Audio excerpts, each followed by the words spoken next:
Welcome one and all to Umami Manga. I'm Petter, and this is James. Hello.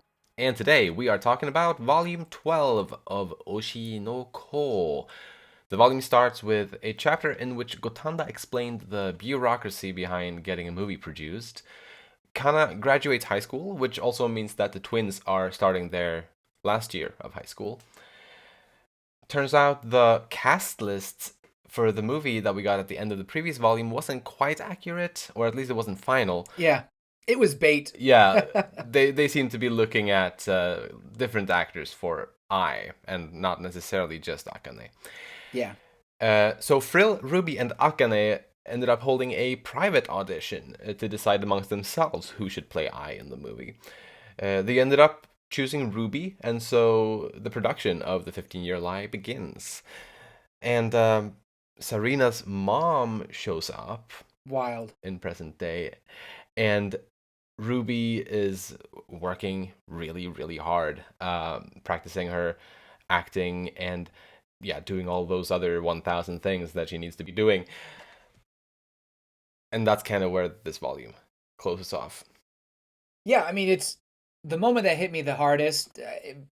I mean, I was really into Ruby's stuff, but when Tendoji comes in, Yeah. and honestly, I didn't realize who it was when they first introduced it on that panel. I was like, why is this so ominous? Like, I forgot Sarita's last name. Fair. I mean, it happens easily, I'm sure. But she brought it up like a couple chapters earlier. Right, and it was only thanks to that I was aware when I got there the first time. But if they hadn't reminded us of her last name, I would not have known it either. Yeah, just like why is this so dark right now? Like, come on, chill. Yeah. But then you get into the next chapter, and it all becomes very clear Yeah.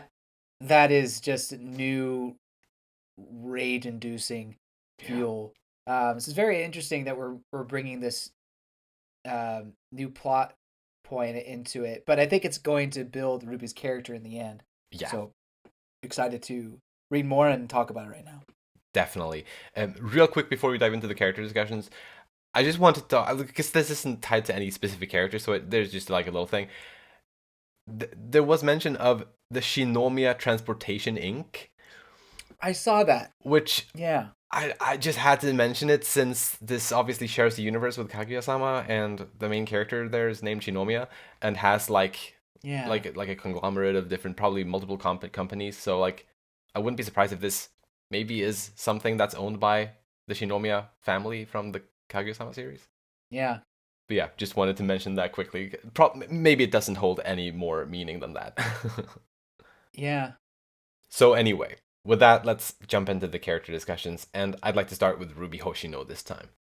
Her acting career is about to start, and I love to see it. The series is finally, I think, paying off of what Aqua commented about Ruby being a good actor all the way back in the first volume. Yeah. So I'm really happy to finally see that start to show some results. Well, I even made a callback to that moment as well. Yeah. Say, hey, we didn't forget about this. Mm-hmm. So I'm very glad about that. I will say that to me, it does feel like the story is kind of forcing that. Like, all of a sudden, in order to get Ruby casted as Shiranui has to kind of call an audible and they go and do this audition thing. I don't know. It felt a little forced in how it was going. But to be fair, like, it's a story, and of course these characters will do what they want. But if I was being honest, it did feel a little forced. But I am glad this is where it's going, and it is giving Ruby some very important character development that I wouldn't say I necessarily thought she needed, but now that I'm seeing it happening, I was like, oh yeah, this is very much in a direction that the story needed to go in. Yeah, it's very welcome. There was a lot that I loved about Ruby in this volume. One thing was when through her thought monologue, she was claiming that she's acting all the time, and like in her previous life she acted as a poor, helpless Sarina, and in her current life she's acting as a cheerful, innocent Ruby. always hiding that real self behind the act of what she thinks is expected of her in the various situations that she's been finding herself in. And this philosophy screams Goffman. I know I talked about Goffman, I believe, in our volume 9 You discussion. did, you did. And it Yeah, like yeah. just with his dramaturgic perspective on social psychology, where people will conform to norms and expectations and act according to the definition of a given situation. Um, Hmm. and this is like a clear example of that, and I just wanted to shout that out because I love Goffman and I love Ruby, I guess. So I Well, thought that was interesting. awesome. Yeah. I did think it was, again, an interesting development for her character. Hmm. And it did kind of obviously get this philosophical quandary as to who is the real me. Yeah. That being said, I feel like we've seen the real Ruby. I mean, the fangirling Right. girl who's obsessed with I, and then who loves Sensei. I forget uh, Right. what was his name again. Goro. Goro, yeah, Goro. That's it. I feel like those were genuine feelings and not someone who was acting out. I mean, I, maybe you could argue that that's part of the helpless girl role. She was acting as Sanina, but I don't know. I felt those things have carried on into her next life, Yeah, that's true. and so I guess I did kind of give a little pause to that. But this is just her trying to process those feelings, and so maybe it's not something that should be taken at full face value. Hmm. But I still think that this moment where she thinks about that sets up what happens at the end of this arc, and probably will continue, not the end of this arc, in this volume, and will continue on to the next volume. Her coming to kind of the conclusion that her mom didn't really love her, Yeah. and Her first mom, that that's is, very right? sad. No, sorry, I should clarify. Yeah, no, yeah. Sadina's mom didn't love her, Yeah. um, which is tragic. It's awful, But yeah. yeah, And like, right, she was trying to convince herself that she wasn't lying to her, that she actually did love her, as she said she did. But yeah, I think definitely by the end of the volume, really as the volume is ending, I think she is kind of starting to realize that no, she was not truthful when she spoke those words, and it was clear. Like looking at her actions did not say "I love you." yeah. I mean, she hardly spent any time with her, Yeah. and I did not think that the story would return to Sanina's parents, Right. or Same. one of the Mm-hmm. parents at least, and talk about why she was this child all alone up there.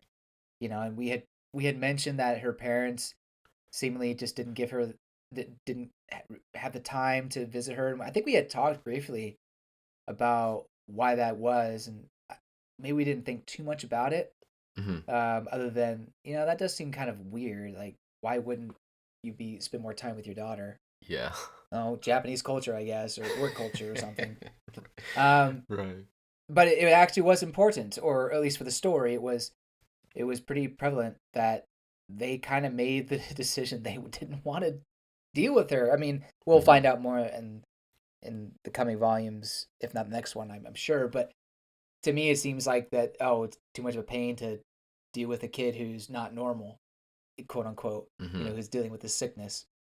So they just left her at a hospital. Yeah, it's just Mm. so sad and tragic. It just adds to what was already very sad, Right. being Sadina's short life. Definitely. I guess I also want to comment briefly. I agree with you that like Ruby's entire life slash Sarina's entire life is not all acting. I agree with you about that because they're definitely like I think yeah like you made a good point about the fangirling side of her, for example. Definitely seems to be Yeah, the genuine her. Um, I mean that's, yeah, being herself. yeah, and also like and this is something that Goffman has written about in his sociology perspectives, in that Uh-huh. you mostly only present yourself in these quote unquote fake ways. It's not necessarily fake. It's just a different you usually. But you present yourself Mhm. in a way in public situations when you're around people. Behind closed doors, you don't. And I think we definitely have seen that from Ruby when she, for example, recently, I believe it was last volume or the volume before that, or maybe both, where we saw her be very upset with her brother for outing their mom and whatnot. Um, and like those kind of dark thoughts and feelings within her that only we as the readers got to see, that was probably the real her as well. But she didn't have to put up a front then, obviously, because it was behind closed doors. It was backstage, not front stage. Uh, Um, yeah. Although she did show those feelings to other people, um, specifically Gotanda. He was like, "Whoa, like, okay, I guess you're hating on your oh brother for yeah, that." You that's know, fair. She did a bit did slip out there. That is yeah. true. Although, but I won't deny that that's not, potentially her true self slipping out. Yeah, Mm. and I do see what I sorry, remind me of his name again. Goffman. Goffman. I almost said Gotanda again. Oh. Goffman. I get what he's saying, and I wonder, for Akasaka, if he read that and really wanted to implement that into these characters. Um, I just wonder for Ruby, um, what's the end game with that development, because I like it. I'm just curious, like, Right. what is she going to decide in the end? I mean, I have a feeling it's going to be along the lines of, I need to keep up this act for what I guess whatever reason she decides. I Yeah. would assume for her mother, Mm-hmm. but yeah, maybe she decides something else as well. But anyway, no, that's yeah, that is a very, again, another interesting comparison there that I wouldn't have known unless you had Mm-hmm. brought it up. I also really liked how Ruby through these philosophical ponderings that she was doing in that moment, like in that moment when she was kind of coming to understand her mother really in a way that she hadn't before. Mm-hmm. I liked that because before that moment, or at least as far as I believe we understood, as far as we knew of Ruby, she hadn't really comprehended that side of I, that she was hiding all these things, and that she was, I don't know, that she wasn't truthful in the way that she presented herself a lot of the time. Yeah. And that she didn't carry all these burdens, but she really she did. And for Ruby to understand that, and not only to understand her mother better is nice in and of itself, but also for her to understand really how alike they are, she and her, Yeah. is pretty powerful. Yeah. Yeah. I think this volume kind of shows that now. When she was really pushing for herself to get the eye roll, like you said, she mentioned, um, I'm really the only one who can understand I better than anybody else. And I wholeheartedly agree with that. Even with and then I felt like that was the case. Yeah. But almost as if to reassure us that it truly is the case, the end of this volume with the revelation of Tendoji, Mm. it shows that they really are, or Ruby is really the only one who can, because, or at least not just empathize, but actually sympathize, Mm-hmm.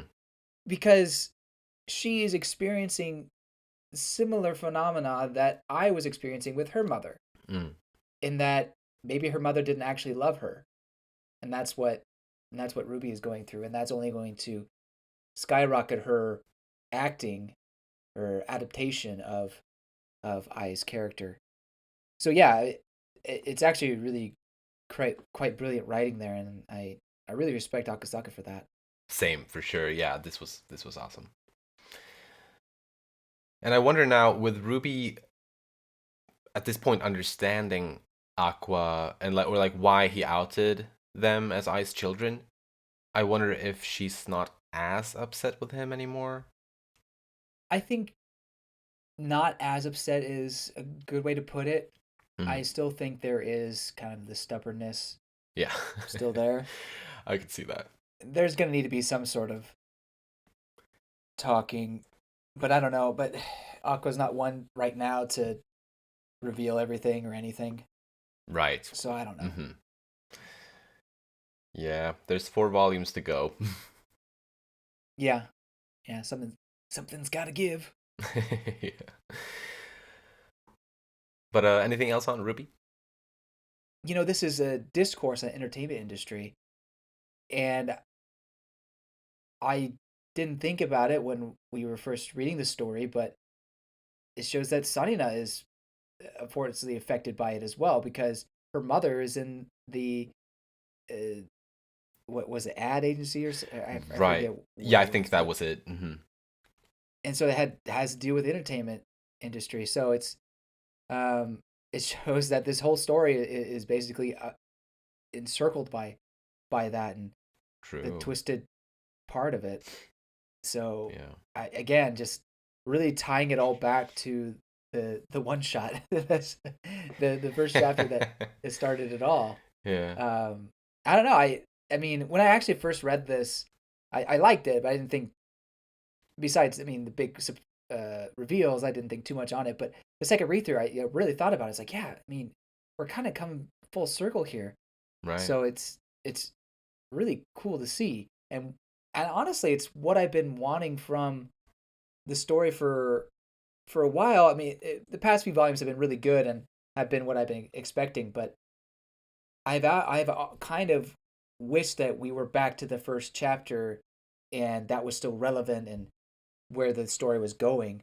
And now this volume really is bringing it back to where I wanted. So again, I've said this in the past, but how this goes to pot, I have no idea. Right. I don't know. It's hard for me to believe that to suck that much when it's really only getting better, or at least reaching the highs of the chapter 1. Still not as good as chapter 1, but it's getting there. Right, or the first volume as a whole, or no, I guess the first chapter specifically. I guess it's to specify first volume. Yeah, sorry, right. I meant first volume. Yeah, fair. Right. Yeah. Regardless, yeah, first volume is hard to top. Definitely, it was just so solid. It peaked, but but yeah, I agree with you. It has still been. It's had some very nice highs here and there, and maybe more so recently than it did around the middle. That said, though, there's ups and downs, like, and there's pros and cons within just this volume in itself. But maybe we'll get to it. And honestly, maybe not all of those lows that I'm thinking of now they're not necessarily bad. It's just me getting upset. So maybe that's a me problem. Yeah, let's talk. Well, no, let's talk about the rest of the volume, and we'll revisit this and talk about my overall thoughts. All right. So that's it on Ruby then. Yeah. All right, then next let's talk about Aquamarine Hoshino. This asshole. For real though. You think he's being sweet, but he's just a nasty, nasty prick. Guys, I've said this for a long time, and he's had great moments. He really has, and he's been the hero at the end of the day and everything. But he's just nothing but a prick, like you said right now. And he just this edgelord. I know. I do want to address that some people really love Aqua. And don't get me wrong. I think he's still up there in terms of characters, like my favorite character's story. But I kind of like hate, or I like to hate him. Almost. That's fair. That's a fair way to put it. Yeah, and so I'm sorry to those people who really like Aqua and are still listening to Oshi no Ko, our discussion. Thank you so much. But as hard as I try, I can't give this guy a break because he's not doing anything worth of that gesture from me. Like, honestly, this edgelord is killing me. Cause particularly the scene. I mean, there's multiple ones, but you know the one where Akane is like, "I'm gonna stop your plan," and he's like, "Oh, let's see you try it." It's like, oh, Yeah. you're Yeah. such a chunibyo. You're like, you're lost in your own little game. Uh-huh. Anyway, Yeah. I'm sorry. Yeah. If you're still listening, I'm sorry. I mean, it's hard. He is. I mean, the way he's written, I don't know if we are supposed to fully love him as a person, because he is not pleasant. Like before this volume, I was trying to like give him some leeway. Kind of, I could kind of read him or try to read him as being on the fence or like kind of legitimately confused about his feelings for Kana and Akane and whatnot. Like I could kind of. Yeah. I could kind of view it that way if I really tried. But now it's clear as day that he's just outright manipulating Kana. Despicable. Yeah. It is despicable. And I'm there with you. And again, I had my rant. I do think this is him playing the part because he feels like he has to play the part in order for this plan to work. And I don't know if this is actually deep down how he truly feels, if I'm being honest. I know I said I couldn't really give him the benefit of the doubt, but here I am giving but no, but here's the thing. I think he's going all in on it, and that there's not really going to be any sort of, I mean, maybe there could be, but any sort of redeeming moment for him where he snaps back out of it. Maybe in a perfect world, yeah, they are able to get him to get off of his high horse and realize he doesn't have to do all this, play the villain, if you will. Yeah. So, but I do think that he's just really going all in on this role that he wants to play. Right. But I agree with you that it was hard to see. Yeah. The Akane scene was just, bugged me, but the Kana scene, that one broke my heart. Really, it's like it was so almost vile to see him manipulating her in that way. But yeah, I mean, again, I think it's a bit of an act. But... Let's hope so. I really do. I mean, like an act that I'm not going to say that he's going to say, "Psych, I actually love her," or anything like that. But more so, how do I put this? I was gonna put it in a way that would spoil another manga, so I'm not gonna say it. So anyway, let's move on. Yeah, I'll just briefly mention also, like, because the way we see him in that scene with Kana at the end of it is like after she leaves, she's like supposedly way out of being able to hear anything and whatnot. He's laughing to himself. Yeah. He's like, she's so easy, and like that the fact that he acts that way by himself, that kind of brings me back to Goffman again, with like how you're playing your role in public on the front stage, but backstage you don't. Like there's no reason to act a certain way backstage. It feels like it's not necessarily all an act if you look at it that way. That this is him straight up.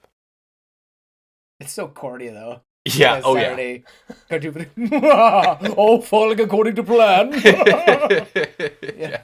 It's like, who does that? Oh, man. Come on, man. Yeah. Well, that aside, Aqua was talking to the Plague Bringer, that creepy crow child, as I think we're roughly referring to that character before. I guess Plague Bringer is the name. Yeah, I don't know if it was an insult or a name, but that's fair. It kind of works. I guess it's the closest thing we got to a name. Yeah, it's edgy enough. But yeah, that scene did kind of give me the idea that the Plague Bringer is the one that's responsible for Aqua and Ruby having been reincarnated in the first place, and probably for them being such a rare example of reincarnation in this world, probably. Um, Mm-hmm. Maybe we should save discussions about this for predictions later, perhaps, or what do you think? Yeah, we could save it. That's fine. All right, then stay tuned for more Plague Bringer discussions a little later. Well, anything else on Aqua then? No, that's all I have on him. Then let's next talk about Frill Shiranui. I appreciated kind of the modest side that we got to see of her in this volume. Yeah. That like, she doesn't want to be picked for a role just because of her fame. Like she wants to feel like she earned it, and like for real with her skills. Like, and so I thought it was kind of fun that she initiated this private audition, which seemed to be, well, for one, for her to kind of earn the role in case it would end up that way. But ultimately, it really did seem like she was totally rooting for Ruby to get the part. Like she wanted Ruby to get the part. Yeah. Uh, so I kind of like Yeah. that as well. So, do you know why she wanted Ruby to get the part? Like, why did you think Ruby was the one to play? I mean, Well, she knows that Ruby is the daughter of I. Everyone knows that at this point. So yeah, it's possible that she yeah. had something in like I guess that's it that it. it would be poetic or it would be fitting. Um, Yeah, I guess that's it. Maybe. Hmm. But it's also, the her reading the story, and this I guess this is less about her and more so about the script. But she reads the script and she's like, "Wow, this is dark. Yeah. This is meant to kill someone," which is very Exactly. heavy to Uh-huh. say. Yeah. Um, I don't know. I'm just very curious what it could possibly be that she's reading. That how it's one, how she reads it and gets that. Two, how other people when they're pitching this story, how that's not coming out. It seems. I mean, who in their right mind would green light a film like that if it's meant to kill someone? Like I, Yeah, yeah, it's fascinating for sure. yeah, Like for her to just get that vibe from the script alone is, yeah, and then like she can't be the only one. Like if it was Akane who got that vibe from having read the script, I could see like maybe only she maybe only she got that. But this was Frill Shiranui yeah. who, as far as we know, she doesn't have any types of those types of abilities. So probably anyone would pick up on it, and that, yeah, that is very interesting. But it was interesting to see more of Frill. Yeah. I kind of like this character and wish, or hopefully we can see more. I guess she'll be part of the cast if I'm remembering correctly, right? Or no? Um, I Was she think casted? she was. Hmm. Actually, I don't know. I don't know if they said I can't anything remember. after that was. We know that Akane was gonna try to get a smaller role, but I don't think Frill said anything Yeah, specifically about that. Well, she had been cast or at least been in the talks for a smaller role before they intended to offer her the role of I. So maybe they'll just yeah, revert to that previous role that she was intended for. I don't know. We'll see. yeah. You're right. Well, I guess it was nice to have her in it for a little bit. Almost feels like Yeah. a waste to bring her in and then send her away. But I guess that's the industry for you. Oh yeah. Anyway, That's all on her. yeah. Then let's next talk a bit about Akane Kurokawa. Turns out she's got a talent for balancing coins and cups on each other. Yeah, what the crap? Who would have thought? Sometimes this. Uh, okay, and next you're gonna tell me she can speak 20 languages Yes. and can actually bench press 350 pounds, which is much more than she weighs.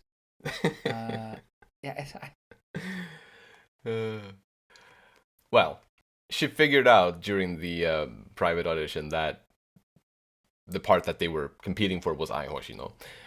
Not surprising knowing Akane, uh-huh. but it was still interesting that she put that together. And thanks to that, Ruby also got in on that, and that was obviously very helpful. Yeah. Yeah. I appreciate how she didn't fight back against Ruby when Ruby said, I can understand I more than anybody else." Yeah. She didn't really push back on it. Yeah. Like, but it is funny that we've gotten to the all the way to this point where, for years, I guess we've understood that Akane has this perfect understanding of I, Mm. and yet when it comes to play I in a movie, she's not the one to do it. And I mean, that's kind of what I wanted. I wanted Ruby to be the one to do it. Uh-huh. But it is kind of not ironic per se. It just or maybe it is ironic that she didn't get that opportunity. To be fair, it kind of turned it more into a detective thing rather than an actual acting mechanism. That's true. But yeah, I guess that's all I wanted to say on that. Yeah. Yeah. Akane's gonna try to shut down Aqua's plan. I felt like that came a little out of nowhere. How do you feel about that? I mean, I see what you're saying, but I also think it's pretty standard for her character. Because she's always that's. I mean, since they broke up, it feels like that's kind of been on her mind. But I thought she was gonna go after the killer or the father, like just on her own end, Yeah. kind of independently. But now it seems like she's kind of changed direction entirely, and she's going against it. Well, maybe it's not so much that the end result is going to be different, or maybe it will be different. Maybe it's not so much that Aqua's plan and her plan are different. It's more so that the end result is different. I'm not making sense. What I'm trying to say is that I think what Akane thinks Aqua wants to do in his plan, she doesn't like, and so she's gonna make sure that that end game of his plan doesn't happen, but they still get the father behind bars or whatever. Right, I see. Like, but through her own plan, if she has something in mind, maybe. Right, right. Because Yeah, I feel right. that Akane thinks Aqua's putting himself in danger, Mm. which is what Akane wants to do to herself, Yeah, or whatever.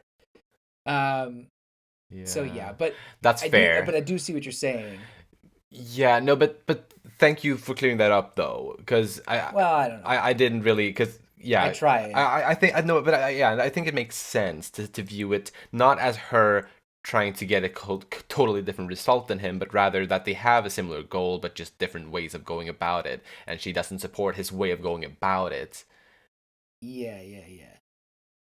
Right. Hmm, And so she might be using his plan to get her plan in action.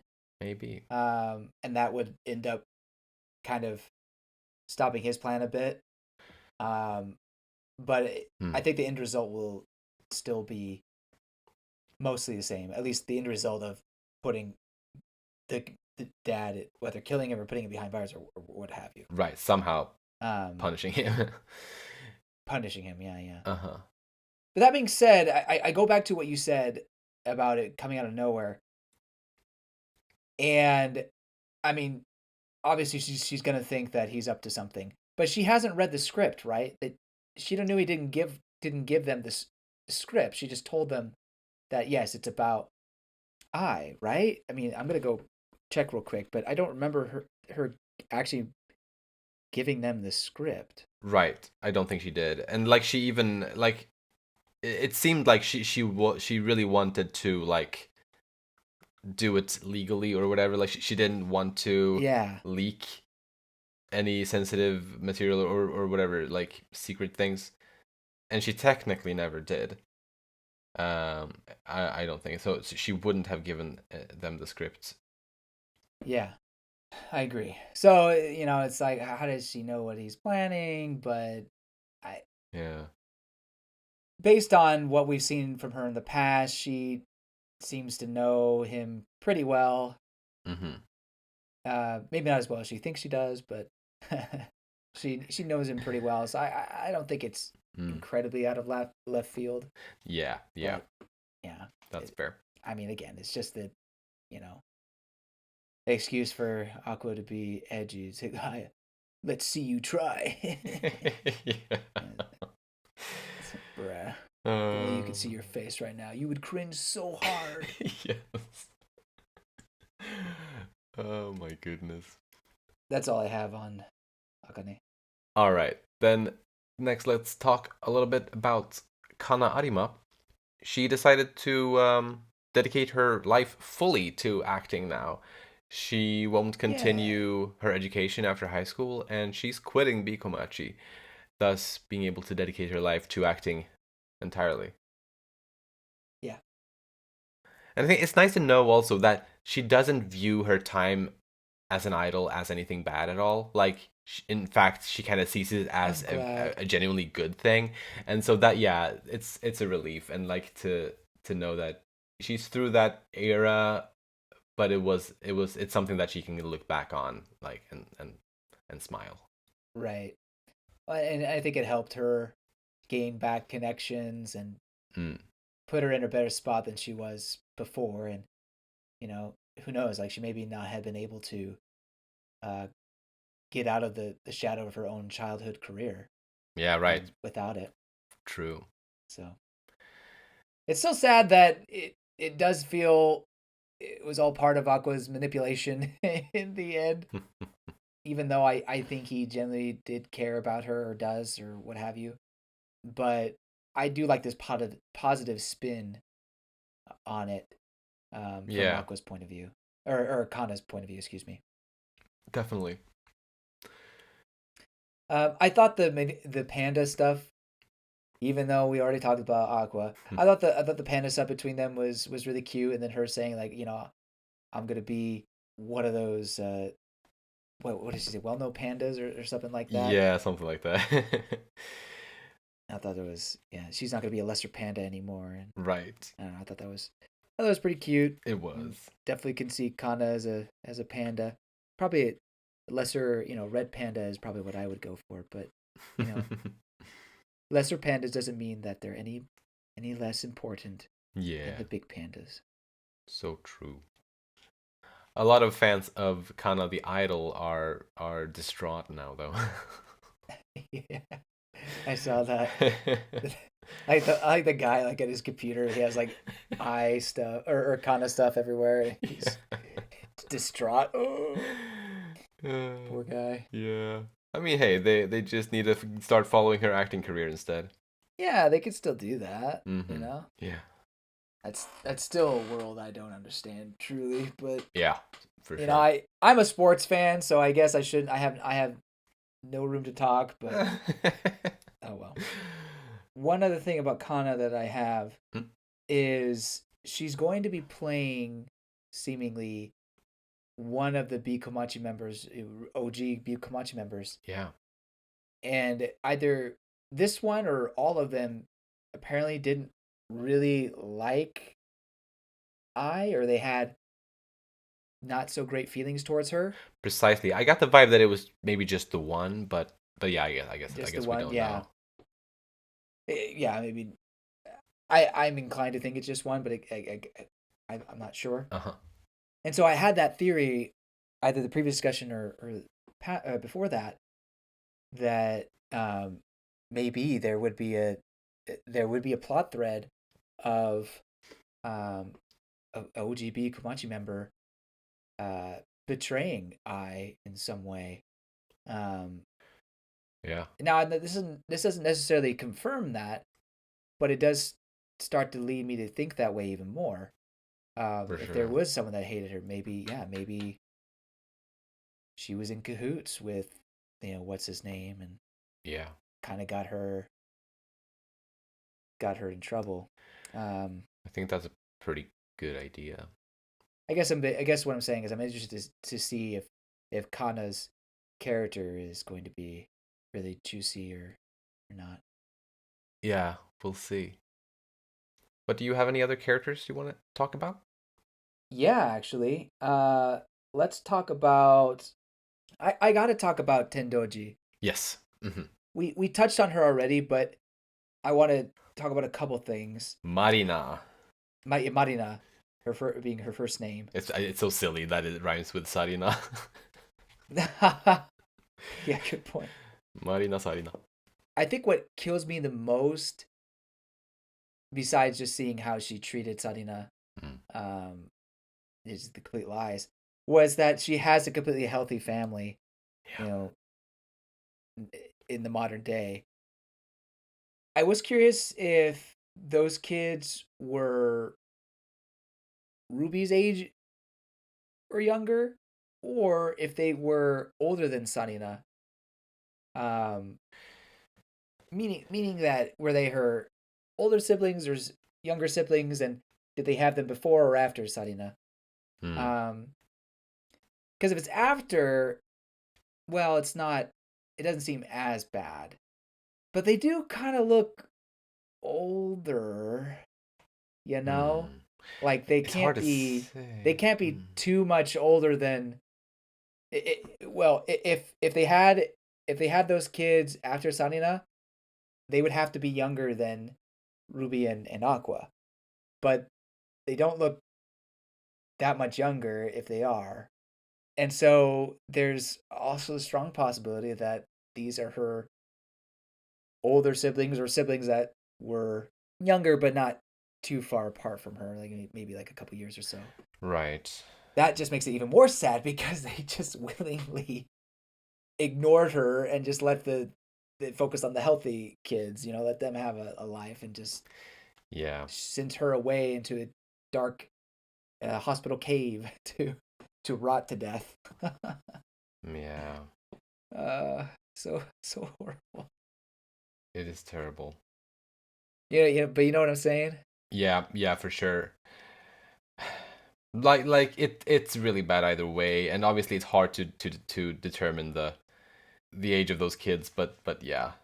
And like the thing that she says after showing Aqua that image, she says, "With children, as long as they're healthy, anything's fine." It's like she like Yeah, in Sarina's case when she wasn't healthy, that wasn't fine, and so like she didn't respect like she yeah, couldn't accept that, and she probably didn't yeah, like that. Like that was wrong. That wasn't supposed to happen. Something like that. It's really terrible. yeah. Yeah, I was trying to give her a little bit of the doubt with, maybe the kids came after Sarina, after she had passed away or something, but even then, with what you said about, yeah, as long as they're healthy, anything's fine. That's I mean, to someone else who had no idea, probably wouldn't know, probably wouldn't think too much about it. But Hmm. to us who know everything, well, most everything, Yeah, it's such a scummy thing to say, it totally is. vile thing to say. It's like it's essentially her saying if they're not healthy, it's not fine, and like I'll make a new one. yeah, right. It's like, I'll just start anew. I'll just reset. I don't know. It's awful. yeah, gosh. Um, I do have some predictions around her. Obviously, we'll save that for predictions. Mhm. Um, but I think that's all on Tendoji. And then lastly, I want to talk about Gotanda. Not so much about him, I guess, but more so about the DVDs Oh that yeah, I gave him. right. I'm still wondering why 15? Why was that age significant? I think he thought about it a bit, and maybe that just was a significant time in Ai's life when she probably first when she got pregnant. Yeah, But I think she had them when she was 16, right? indeed. So it's interesting that 15 was the age. And then why did she hand those DVDs right before she was about to die? Is it just coincidence that the timing it timed out, like lack of a better word, well, Mm-hmm. fortuitous? And she didn't she clearly didn't tell them who the father was, right? Otherwise, because Aqua has supposedly seen these DVDs. Yeah. It didn't show Ruby, so he would have figured it out if clearly, unless he's stupid, he would have figured it out. So she didn't say that. No. Then I just what was on those DVDs? What is significant of it? And why would she give it to him before she dies? To me, it almost implies that she knew she was going to die or something could happen to her. I don't know. I mean, she does give her home address, right? She gives that to Hikaru on the phone. Didn't that happen? I can't remember exactly what information she gave him, but I wouldn't be surprised if that was something that she would have. Well, because she wanted to meet him at least. I believe, and like she wanted him to meet the kids. Exactly, yeah. So that makes sense. What if she actually set this all up, or like she was trying to set something up, and whether or not she knew she was going to die, maybe she set those DVDs out in case that did happen, but she was trying to, get some sort of incrimination on him by coaxing him to come to her place. I don't know. I mean, we haven't really seen Ai as this big brain thinker.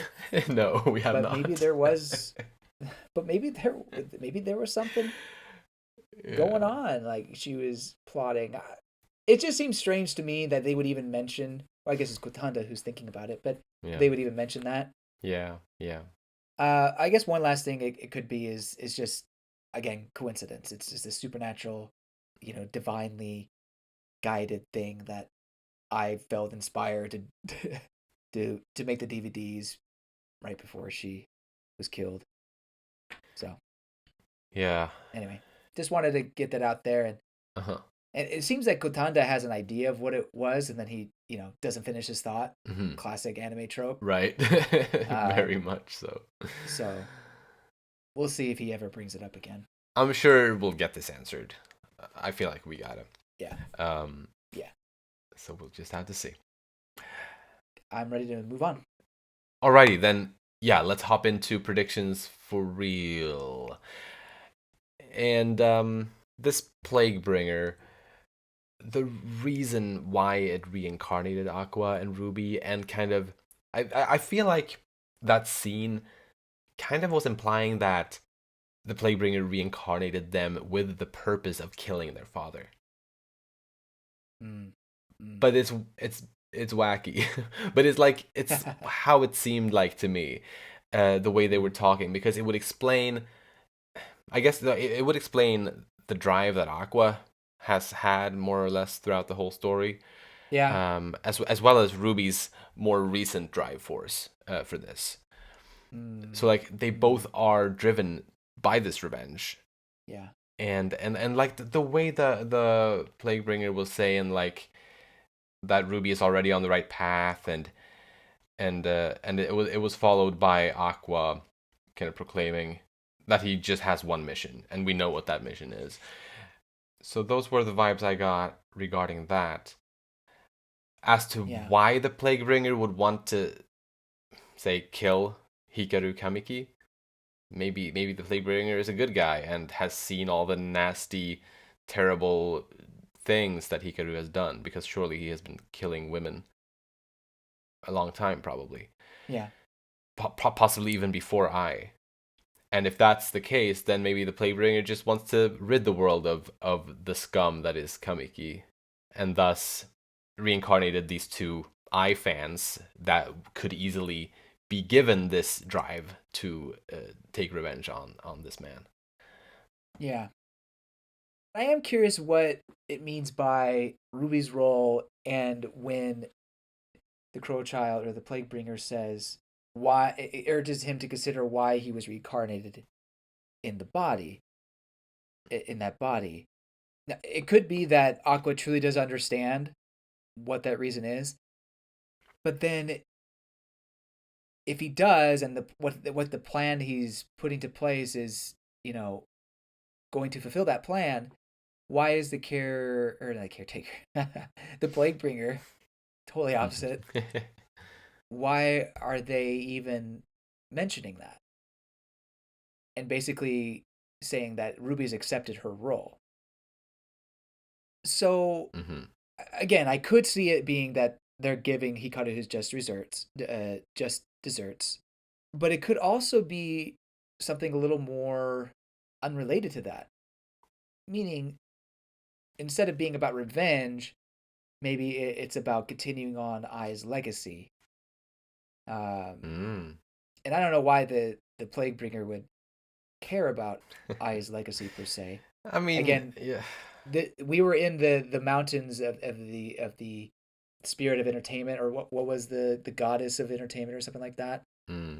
That seemed to be pretty significant to people of that industry, or at least in the Oshinoko world. Yeah.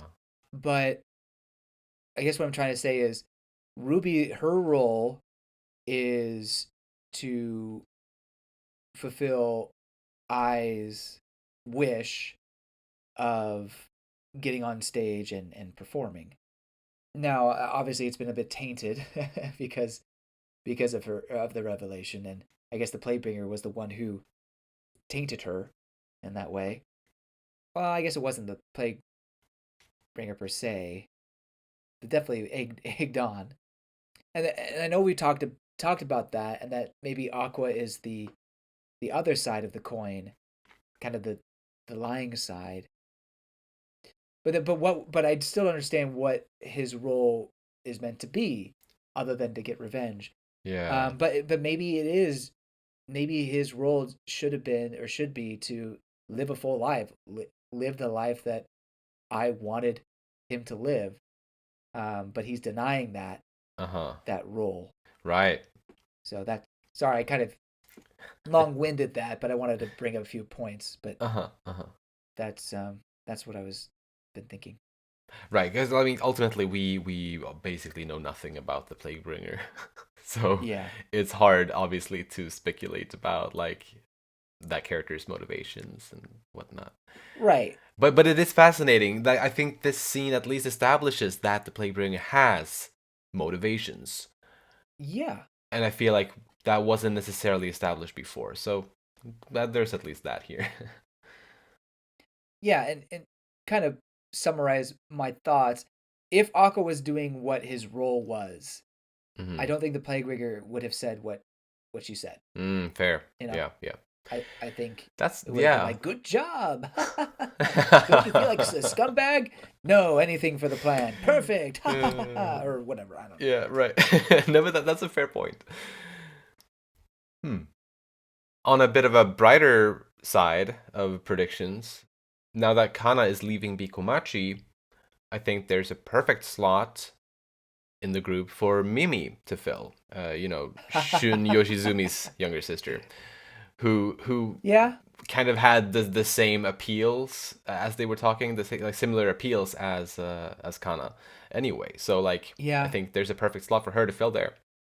Yeah, I wonder how important to Ruby's dream it is that they stay as Bikomachi, or Bikomachi lives and performs on, I forget the name of the dome, venue, but the big venue, the dome. Yes, the dome.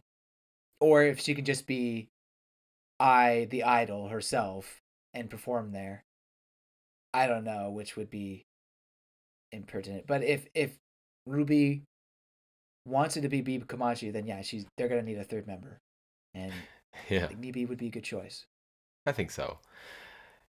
I kind of feel like it's been set up to work that way. And actually about the dome concert, I also kind of feel like that's been set up to the point where it would be so disappointing if it doesn't end up happening.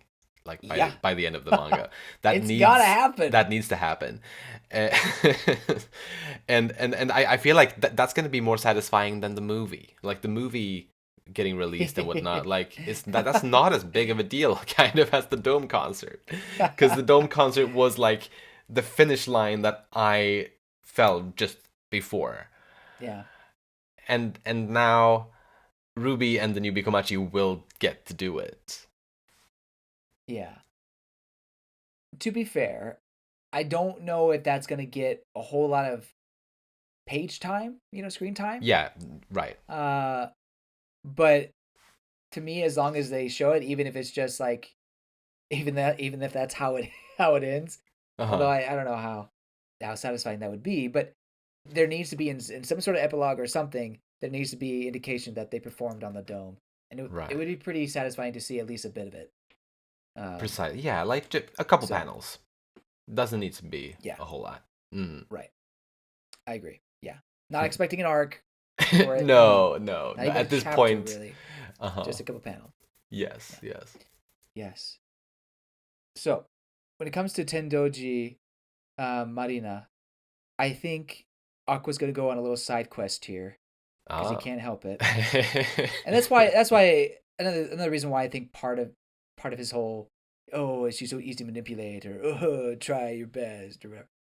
I do think he's like acting a part, because then something like this happens, and I think if he was truly just focused on his whole plan, and that was his true character, I don't think he would give a crap about this, really.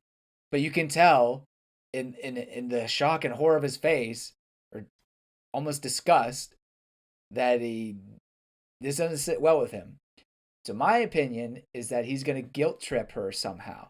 I don't know how he's going to do it, but he's going to bring up Sanina in some way and get her to acknowledge Sanina, maybe get her to start crying or something, just something pretty nasty. I think he's gonna try to do, and that'll be his side quest during these next couple volumes.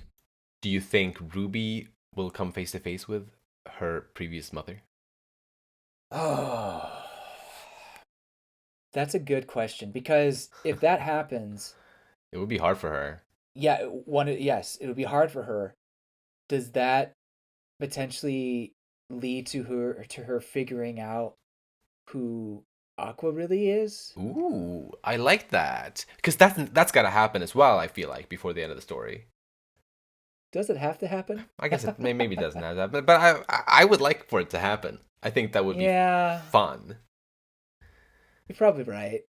I just don't know what's going to happen when that happens. Like, it's like we're nearing the end, and but I guess we still have time. So yeah. I mean, look, if that is going to happen, this could be a pretty emotional way for that to be revealed. Right. And like, in a way, I think it could also be seen as a relief for Ruby, because it would mean that her sensei is not quite dead. He actually lives on in a different body. Right. And that has bothered her a lot right now. And not just that, but a relief for her to, I guess, kind of accept that her mother didn't love her. Yeah. And yeah, if she sees that could be a pretty big moment for her character growth, and then her finally clicking when it comes to Ai's story. Right. Well. I think that could be awesome. Dang. Well, why don't we write the next volume? Yeah, let's do it. We can get it out faster than Yen Press. Yen Press, yeah. I'm sure like every anime manga podcast out there is like, man, we should be writing the story or something. Jeez. Yeah. Sorry to fall under that trope. I apologize. Except it needs to be noted that we are not serious when we say this. No, I'm not serious when I say that at all. No. Just to be clear. Yeah. I guess this prediction kind of deals with what I just said. Ruby will further sympathize with Ai and accept her true self. Yeah. Before filming begins, I think there will be acceptance of who she truly is, but also realizing that I need to also project this persona, the lies, really. Yeah. So yeah, I think that will tie into it. I guess going back to your, not Gotanda. Gothman. No, what was Oh, his name? Goffman. Yeah, Goffman. Gothman. Mm. I keep calling him Gotanda. Gothman. Gotanda is the Japanese Goffman. um, yeah. So yeah, I think it would tie into that. I mean, it seems like Akasaka's just kind of borrowing from his playbook Yeah, here. yeah, definitely. I think next volume is when we'll hear the truth about how the OG Bikumachi felt about I Yeah, through the script and right. Nice. Kana and what's her name? I guess we don't know if she was casted, if Mem-cho was casted for the movie actually, but Well, according to the cast list in the previous volume, she was. right in the previous volume she was, but again, that wasn't official, and Yeah, we're still unsure if Shiranui's in the cast. right. But there was a panel where it sounds like they're calling people about the casting choice, or it looks like they're calling people about the casting choice. Yeah, you have Ruby, there's Shiranui, and there's Akane. Mm. And then when they shows Kana, Mem-cho is in the back and she's kind of pointing at herself, almost like, "Really, me?" Oh yeah. So I wonder if they do cast Mem-cho. I think so. So I guess my point is that we could see maybe through Kana and Mem-cho's point of view how the Bikumachi felt about I. Yes, precisely. I think Akane and Kana will have one more bonding experience with each other. I mean, there's 4 volumes left. Yeah. I feel their character dynamic has kind of come to a halt. Obviously, had the peaks in the stage play arc, but ever since the dating and the breakup, all that, they really haven't talked with each other too much, if at all. I think there may have been, maybe they haven't talked at all, but I think there needs to be interaction between them. Um, and if Akane is casted as one of the other Bikumachi members, then yeah, that could definitely happen.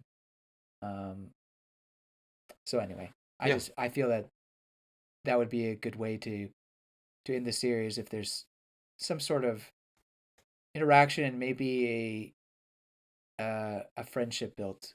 Well, they have friendship, but strengthened. I Yeah, think would be I would like good. that. I would like that too. And I think that's it. I may have forgotten something that I forgot to write down, but we're good. All right. We're Lovely. good. Then let's share our star for this volume. I guess I'll go first. Okay. And I chose Ruby Hoshino. Uh, I really appreciated the dramaturgic sociology stuff that we got through her, as well as the growth that we saw from her in dealing with the memories of, well, both of her mothers in various ways. I think there was very exciting growth there. Yeah. I think that halfway through the volume, you probably could have convinced me to do Shiranui just because she's such a Mm. new character that it, in terms of how much content we got for her. Yeah. Um, but I'm with you. Ruby is the star of this volume, and I think will continue to shine probably into the next volume as well. The While I didn't pick up on the sociology stuff, um, I I loved her cry that I'm the only one who can truly understand I, and then the book then shows how that is more and more true. That Mm. really Ruby and I are a lot of ways pretty similar. Or maybe I should say Sarina and I are similar in a lot of ways. Yeah, Um, definitely. but yeah, so I agree with you. Ruby is the star of this volume. Nice. The Oshi, if you will. Precisely, yeah, yeah. She's our Oshi, and I feel like she has been our star or our Oshi in a lot of volume discussions that we've had since we started doing like a star for each volume. I feel like Yeah, we picked her multiple times. uh, I mean, she's really picked up since I think we got to halfway through. yeah, Definitely. She just had a strong surge to her character. Something that we had been asking for a while, and honestly, Akasaka and Yokoyari, Mengo Yokoyari delivered. Yeah, absolutely. So overall, I just want to talk about, return to my thoughts at the very beginning. So obviously, I had some things I did not like as much, Oh yeah. particularly some of Aqua's character stuff. But I'm just trying to be true to what I had said in the past with when we were doing the Tokyo Blade arc, and some of the side quest stuff that I got. Yeah. I wanted to get on with the main story that was established in the first volume, and it felt like that's where we'd be going. But we were taking a long while to get there, and some of those things really haven't made too much of an impact on the main story. But then when the story started to focus on Ruby more, and we went back to the hospital, and we saw the plague bringer, and things started happening. To me, it felt like the story was finally where it needed to be. Yeah. Not reaching the high of the first volume, but it was finally started to go in the right direction. And now we reach this volume, and it feels that it is tying together the events of what happened in the first volume. Right. Or at least from what I'm predicting and what I can see with Sarina's mother, and how Ruby is trying to connect her life with eyes, sympathize with that. So yeah, that for me, that's what I felt, and I don't know if that is what they're going for, or if I'm just reading too much into it. But that's Yeah. how I felt. Uh-huh. And I think personally, my hypothesis, or my crackpot theory, is that they knew Oshinoko was going to be hit after that first volume, and maybe a couple of chapters or so. They knew, and so they had to make a plan of how to extend it longer. And I felt like some of the Tokyo Blade stuff and some other things as well kind of Yeah. became that filler, personally, for me. I could buy that. Yeah, not saying it's bad. Like, we Yeah, had no. good moments. Like I said, the Akane and Kana stuff was good, but we kind of lost the plot. Yeah. But now we're back in the true plot, and now we're moving forward. And I'm okay with side quests. Like I said, Tenjoji, I want there to be this come to Jesus moment. Well, not really come to Jesus. Like, pay for the crime of your sins. There we go. Yeah. Moment. Yeah, right. I guess Aqua, he likes his side quests. Ruby, on the other hand, doesn't do side quests. I kind of like that. Like ever since she kind of started to have a bigger role in the story, there hasn't been that much side quests, and like I think like we can trust in Ruby to steer the story move the plot along in the right direction. Yeah. So I'm grateful for Ruby for that. Yeah. Dang, is she becoming my favorite character? I don't know. I can't. She is growing a lot. I can't. I know, but I can't do Kana like that. I'm too committed to her. But I don't know. At the end of the day, who knows? I might put Kana number one, or Ruby at number one. I wonder if Kana is past her prime. Maybe. She was excellent in the beginning. She really was. I haven't felt as strongly for her recently, which is so sad to say. Really. Like, right, precisely. There's been a lot of that. Good. Yeah. But yeah. But yeah. And I will say I think this series it's excellent. Really, and I'm kind of echoing what you were saying as well. Like, Aqua rubs me the wrong way sometimes, not because he's a poorly written character necessarily, but because the person like that is written, like the human that exists within this world, is someone that I don't particularly like, but I can appreciate the writing of him. And that does bug me. Like, just the person that he is does bug me sometimes. But overall, I think it's an excellent story. I'm sorry for calling him an edgelord. I will rein that back. I think someone mentioned that they didn't like that. I'm very sorry. I should have remembered that. My bad. He is a little bit of an edgelord, though. No, what? But what? I just that has a very negative connotation, and I apologize. In that case, I apologize too. But yeah, thank you everyone who's listening for listening. We appreciate it, and please share your thoughts as well. It's always fun to hear other people's takes on this frankly lovely manga. If you enjoy our podcast, please share it with your friends. You'll find links to our social media in the description, and you can support us by rating our show on the podcast platforms and subscribing to our channel Umami Manga on YouTube. Thank you so much for listening, and we'll see you next time when we'll talk about Volume 13. Bye bye. See you later.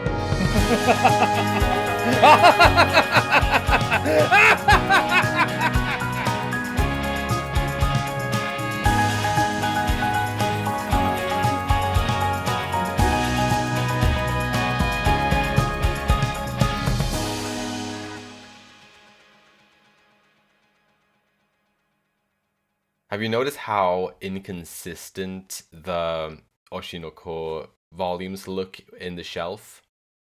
Yeah, it's getting worse. Like it's like green now. Oh, whatever. Yeah. They don't even care. They do not. Clearly.